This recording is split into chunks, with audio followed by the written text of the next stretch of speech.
I wanted to show you a few more things before we wrap up the project. So I was working on his beard and I was trying to figure out, I'd like to make this transparent. Obviously, this color is not what we want. He looks a little silly right now, but I wanted to show you how you can change that. So it's actually in the color options. So I'm going to go ahead and grab my arrow and I'm going to select on the biggest chunk.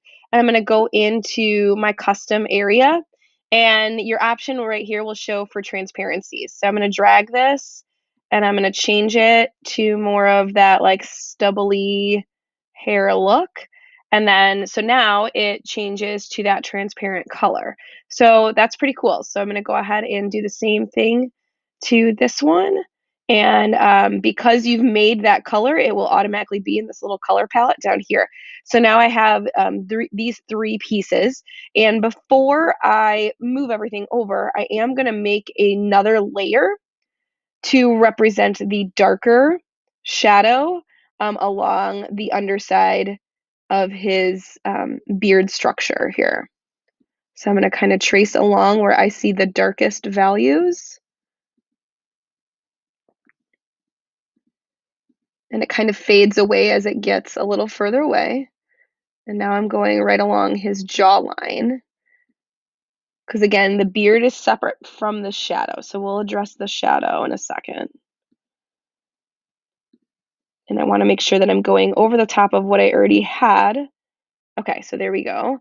And now I can go in and I'm going to basically darken the transparency a little bit and darken the value of where I was working and get that darker piece in.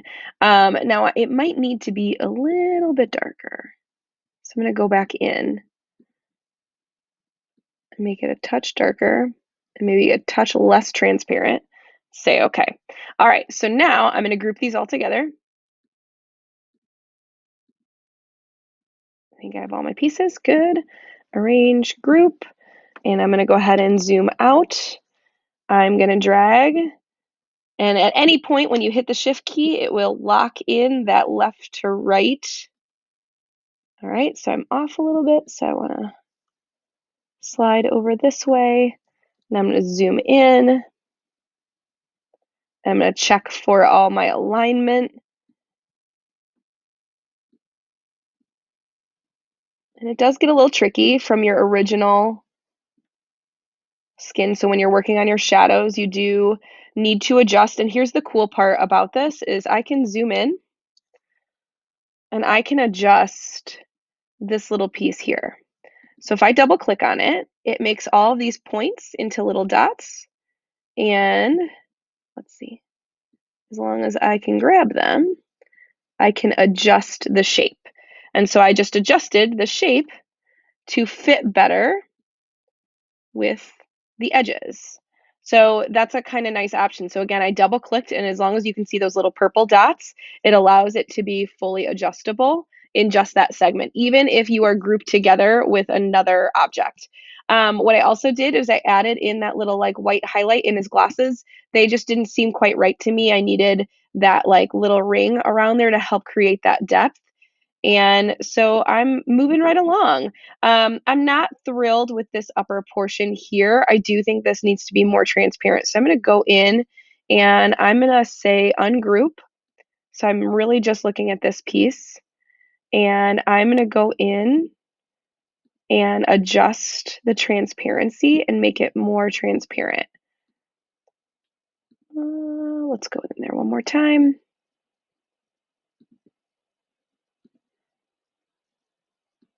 I'm going to even drag it up a little bit. There. I feel like that's a little better. I do think I need to do something to connect these two pieces right here. So I might work even directly on the face over here and create a little connection into the bearded area. And obviously I want to change that color and get rid of the outline. Undo that, sorry guys. All right, so I think that looks right. So I'm gonna go ahead and do similar over here and just enough to make that small connection between the two areas will work. Now, because they are transparent, that overlap will show a little bit, and that's okay. So from here, I would need to like ask myself, okay, so what's left to do? And so let's walk through what I think I need to do. So I did do some under eye bag here.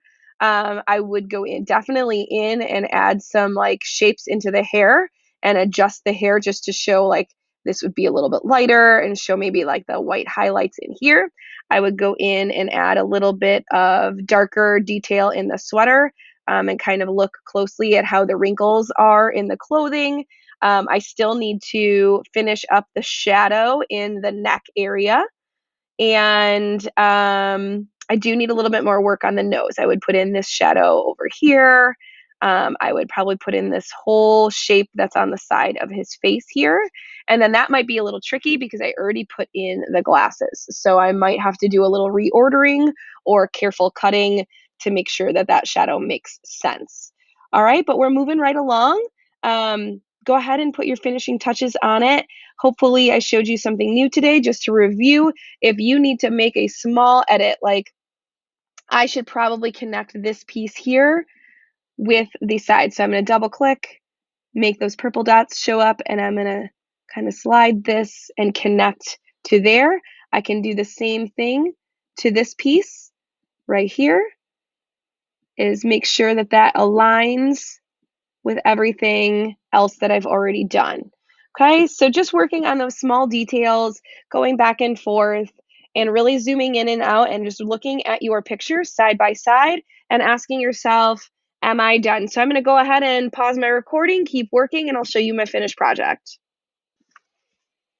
Okay, guys, so I've spent a little time kind of finishing up, and what I've been doing is after I've finished all my layers, I've been going back and just adjusting any gaps. So because the skin layer is underneath the hair layer, I'm just able to kind of double click on it and adjust so that it fits nicely and there's no odd gaps and it makes it a lot more pleasing. So I'm going to zoom out and show you how I did. So again, I added those highlights in the hair.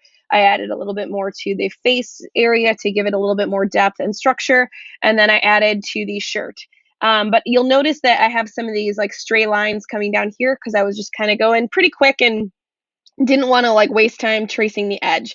But I want to show you how we're going to finish it off. So we need to put in a block of color behind.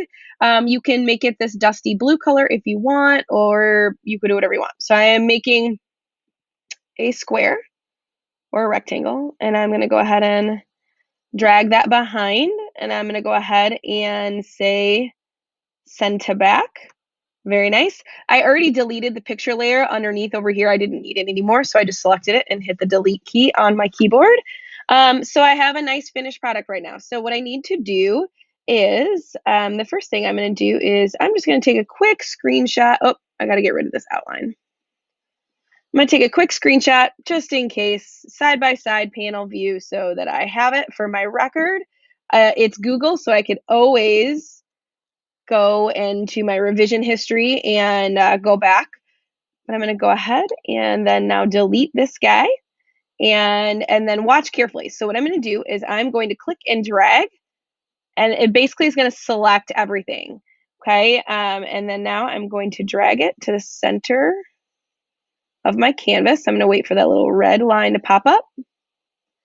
And now I'm also going to click and drag. I'm going to hold down Shift so everything stays nice and clean.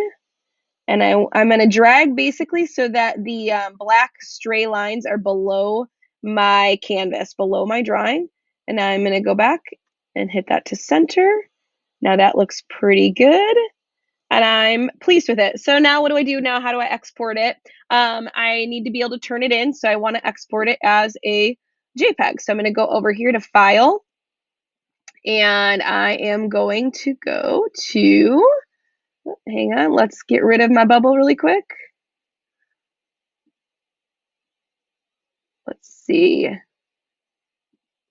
So I'm going to go up and I'm going to go to File, Download. and I'm gonna download as a JPEG or a PNG. Both will work just fine.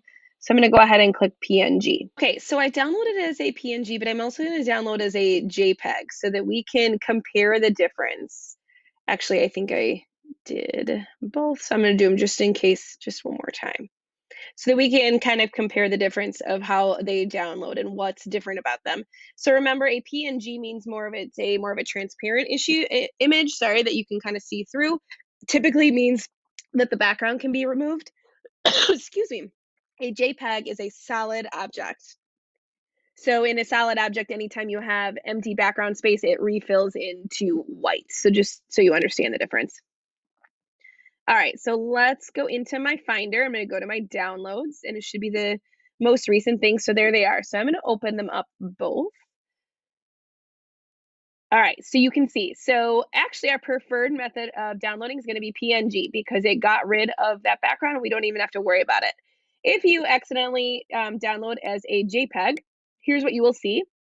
And then all you need to do actually is just select your good area. And I'm actually going to trim the shoulders over on this side. And I'm going to hit Command K, or you can go up to, let's see where it is, because I always hit Command K. Let's find out. I don't know what menu it's in. There it is. It's under Tools, and then it's under Crop. So once you select it, you can go to Tools and then Crop. I already did it. Or you can do Command K on your keyboard. All right, so once you get your image downloaded, make sure it's saved in a safe space on your desktop somewhere or in your documents folder. But maybe also it will be in your Google Drive because it'll be in Google Drawing the whole time. And now you can go to Artsonia and upload it to turn in your final project. Nice job, guys. Have a good day.